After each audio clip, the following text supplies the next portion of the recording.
Herkese merhaba arkadaşlar, kanalıma hoş geldiniz. Yepyeni bir videoyla karşınızdayız. Türkiye'nin ünlü oyuncusu İbrahim Çelikkol'dan yepyeni görüntüler geldi.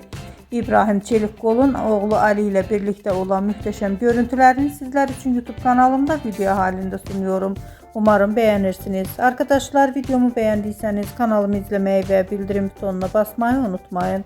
Şimdilik benden bu kadar olsun. Yeni videomuzda görüşmek üzere. Hoşça kalın.